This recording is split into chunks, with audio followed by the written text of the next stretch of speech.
September 11th, the actual specific day, is tough in so many ways, and quite frankly, 20 years later, it hasn't gotten much better. We trained at Kean University, and at literally the time the first plane was going into the North Tower, I was driving south to go to practice.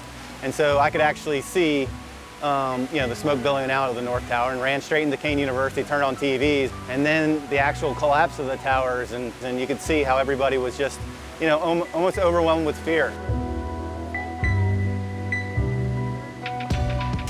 Growing up in the fire department with my dad being a fireman, unfortunately we've known a lot of families who have lost a loved one in the line of duty. Once a year, me and a bunch of my friends try and come down to the World Trade Center, to the memorial here, and it really puts things into perspective. Today is an opportunity to make sure that we think about the history of the last 20 years. We make sure that we never forget what that day represents to our country and to the people who lost their lives and their family members.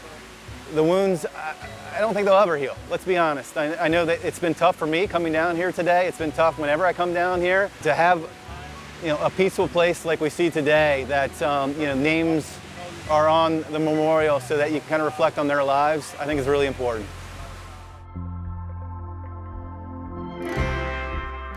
A very small positive was the fact that we came together as a country. I lost one of my best friends in college. I lost my next door neighbor. I can vividly recall trying to raise some money with soccer jerseys and whatever it would be, and I would literally walk to our neighbor's house, cash in hand. I'm like, listen, I know that you're gonna be taken care of, your daughter's gonna be taken care of, but there's bills right now that need to be paid. And that's one of the things that I really appreciate about the soccer community, and it's partly one of the reasons why I try to stay actively engaged and involved in the soccer community, is because of how much people came together. Then you come look at the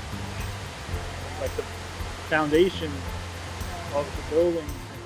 So this is about my 6th or 7th year involved with Answer the Call. A friend of mine, Brendan, volunteered on their staff for a few years, and knowing my relationship with the fire department, knew that it'd be something that's right up my alley. So the New York Police and Fire Widows and Children's Benefit Fund, also known as Answer the Call, was founded in 1985. Our charity believes that the best way to honor our fallen first responders is to be there to help those they love the most, their families.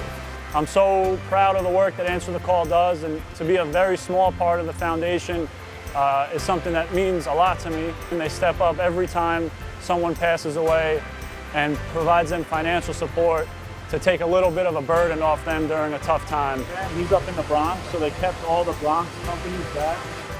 I think the biggest thing that I kind of reflect on in terms of those first couple months was the idea of doing whatever's necessary to help the guy next to you. People came together to support a worthy cause, support a worthy effort, and as I mentioned before, the time was a hectic time, and you want to do whatever is necessary to help out. And I'm very appreciative for the soccer community to come together and in all the capacities that they did in the aftermath of that September 11, 2001.